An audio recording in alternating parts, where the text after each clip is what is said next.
Hey everybody, Howard Jacobson here with WellStart Health. Today I want to talk about the psychological benefits of movement, why it's so important to move, and why when we think of movement as a biomechanical physics issue, like calories in, calories out, why that gets in our way. And I want to say I'm sorry that Josh is not able to join. We were working on getting him in. He had an emergency and he could only be available by cell phone. And somehow the BeLive app that I've been using has an app, but he wasn't able to join. So we're going to get him to give his take on it next week, or in 2 weeks, I guess. Next week we're going to be off for Thanksgiving. So this is how I was brought up. I was raised to think that exercise is the thing you want to do to lose weight. And we can see this in our culture. Like if people, oh, I put on extra, excuse me, 15, 20 pounds. So what do I got to do? I got to join a gym. I got to start running. I got to take a yoga class. So I got to lose that weight. So if you think about how we frame exercise in this culture, it's largely about weight loss. And then we get to, oh, I got to turn off the light. Is it too bright? How about that? How about that? And I'll give you a little background. Is that better?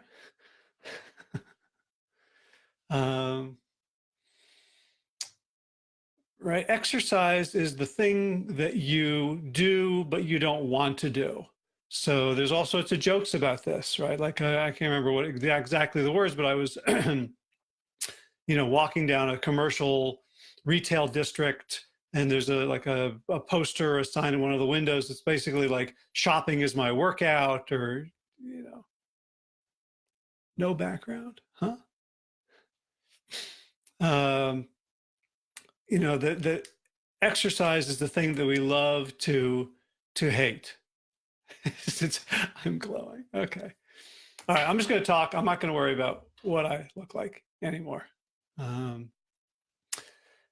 And so therefore, when we don't lose weight, we get to beat ourselves up. And when we do lose weight, we get to beat other people up based on this mantra of eat less, exercise more, eat less, move more. And it's simply a matter of physics, right? Of calories, of heat, energy consumed, and energy burned. And so let's hold that there for a second and talk instead about, oh, so you want this one off. Okay. What exercise really does for us. And let's start by choosing a different word. Instead of exercise, which is kind of a loaded word, like if you think about it linguistically, if you look it up, I got exercised about what she said. That's not a positive, right? It sounds like effort, it sounds like will, and it's also something that you have to, you rouse yourself to upset to do. So let's talk about it. What's the most neutral term we can use? I think it would be movement, right? There really isn't much exercise without movement. I suppose you could consider, planks and other plyometrics, not plyometrics, sorry. What's the other one? The one where you just sort of like do this, like I must increase my bust. I forget what that's called. So there's silly exercise. Hey, Josh joined. I don't know if we can get him in there though. Okay, I'm not gonna worry about it. Josh, you can you can comment me in the right direction if I get off track. But basically we're talking about, movement, exerting the human frame, exerting our frame to accomplish things in the world. So, the idea of, I used to think about this back in the 80s when, aerobics was a really big thing. I used to go like, family vacations, or you'd go somewhere and you'd see like 20 or 30 people in those ridiculous, leotard costumes with the 80s hair and the bright tights doing aerobics. And I used to wonder like what the aliens would think if they landed. and saw a species that made a sort of ritual out of this sort of pointless movement. Like it wasn't even that much fun. It wasn't like, dancing. It was just sort of like repeating and following and doing these steps. And so if we think about like how ridiculous it would have been for paleo people, for cave women and cavemen, or for peasants in the south of France in the 12th century. Right? Isometrics, thank you. If we think how ridiculous it would have been for anyone throughout history to sort of waste movement that way, we get a clue as to what movement is really supposed to be about for us. And it's not about exercise. Movement is simply the way humans or any animal accomplishes basically anything, right? If you think about like a deer or a lion or a spider or a snake, like they don't accomplish things by thinking. They don't accomplish things by staying still, although I guess you could argue that the spider, after it's done all its movement, has to be still in order to not scare away its prey. But movement is basically the currency of accomplishment in the animal kingdom. Right? Movement is what we do to get what we need in order to survive. And because biology, because evolution is so stingy, so abhorrent of waste, that basically there's almost nothing wasted in any sort of ecosystem. Right? So if we are moving less than we need to move, then some other competitor is going to crowd out our niche and take stuff away from us, so that we know that the amount that we need to move in order to get the stuff we need in order to thrive and reproduce and continue as a species is sort of precisely what our organism is designed to handle and actually is optimized to handle. So you think about it, any creature that needed more movement than survival could provide, and probably was not going to get it, was probably be at some sort of disadvantage. So it's hard even to think about, right? But basically, we are optimized for the natural movement that would have given us all of the food, the resources, the fuel, the shelter, the delineating a territory, the protection from other tribes, the mating, the social bonding, the rearing of children, the sort of risk aversive behaviors of prevention. All of those things are what human bodies are not only designed to do, but actually can be compromised by not doing enough of. So this is in our book, Sick to Fit, we talk about the MED. Did you take your MED? And MED stands for minimum exertion demanded. And that's kind of one of the ways I want us to think about exercise, movement, is that the human organism only thrives when it is challenged to move in a certain way, it's at a certain level. Oh, hey, Alice. So when we are moving at that level, moving to that extent, a whole bunch of things happen. So it's not just now that we're moving that we're burning calories, which we are. It's not just that we are lubricating our joints with synovial fluid. It's not just that we are pumping blood more efficiently, that we're challenging our cardio system. It's not just that we are challenging our muscles so that they go to failure and come back stronger. It's not just that we are engaging in fluid exchange in various places in our body. All that's true. And all that's absolutely useful from a biomechanical level.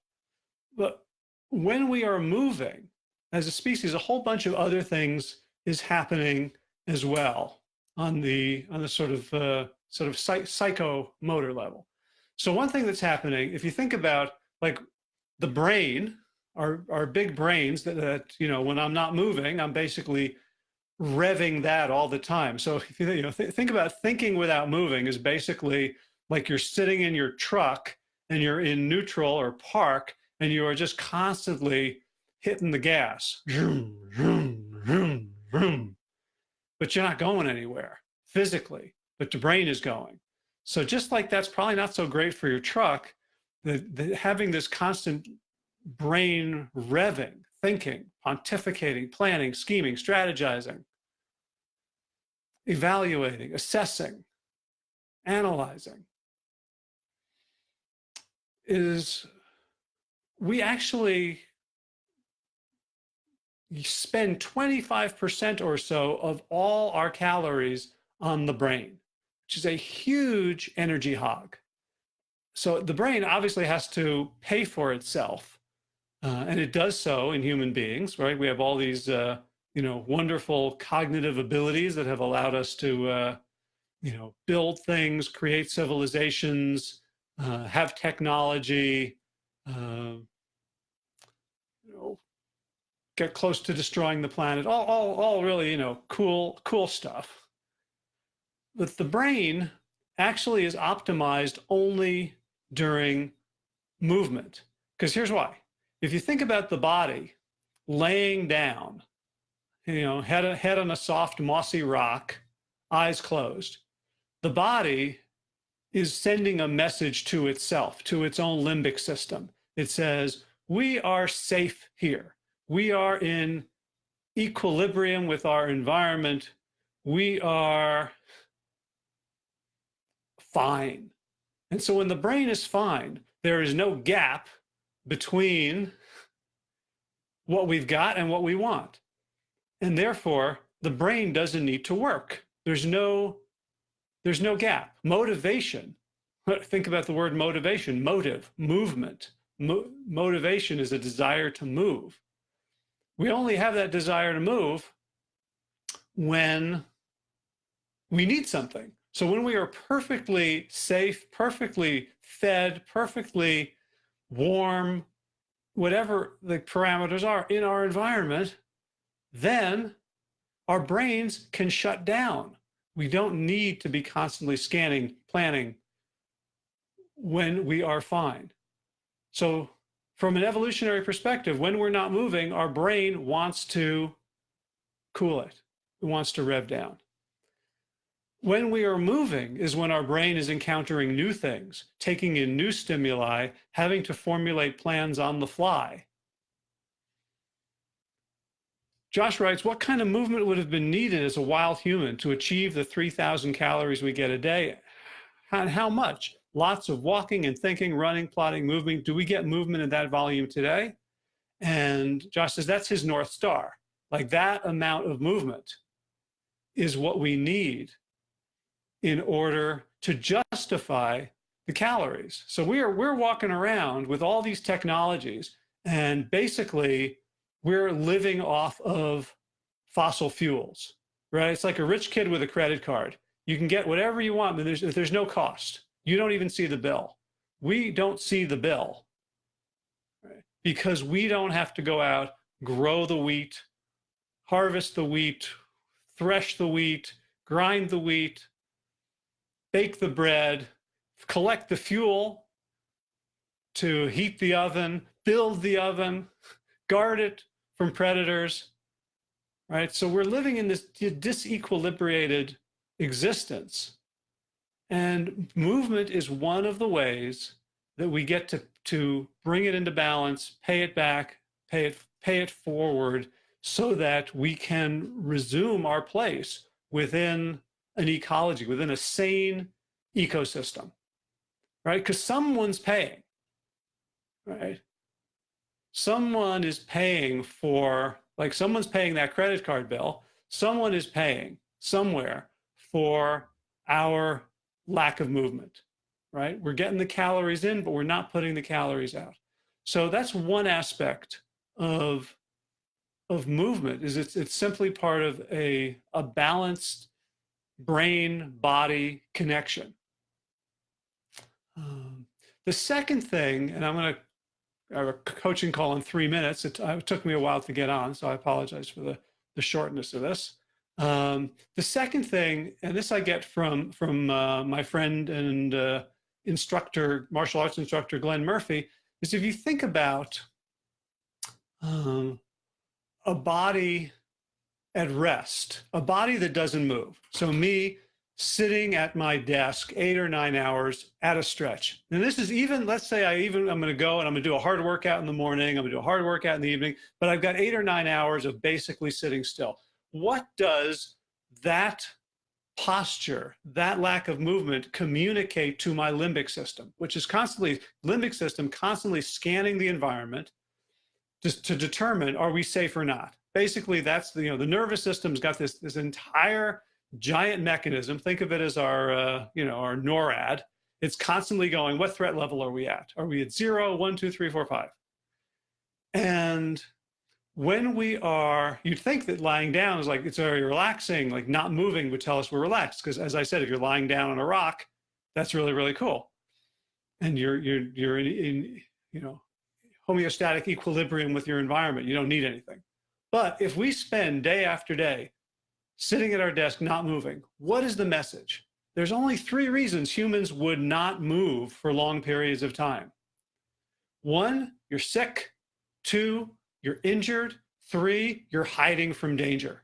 And all 3 of those, Glenn writes, are associated in memory with stress. So when we think any of those things, our body goes into a stress response. So not moving, so I'm stressed, I'm hiding from something, and then I go for a really hard workout for 45 minutes, and then my body goes, oh, I must have been smoked out. They found me, now I got to run. So the stress doesn't decrease. So one of the things we absolutely have to do as human beings who move is not just do our 1 hour in the morning or 1 hour in the evening, but find ways to move throughout the day, even and especially if you have a computer desk job. So you see, I have a standing desk, which helps a little bit. One of the ways it helps is that I'm always a little bit uncomfortable. So it reminds me to change position, to drop and do 10 push-ups, to do some wall sits, to roll around on the floor, to do various things to honor my evolutionary heritage as a being that needs to move. All right, so next time, thanks everyone for watching. I apologize for the late start and for not having Josh to share his wisdom, much of which I've expressed in my own words, but he's been sort of an inspiration in how I think about it. So thanks for watching. Love you all. Keep the comments coming, and I will catch you next time. Take care.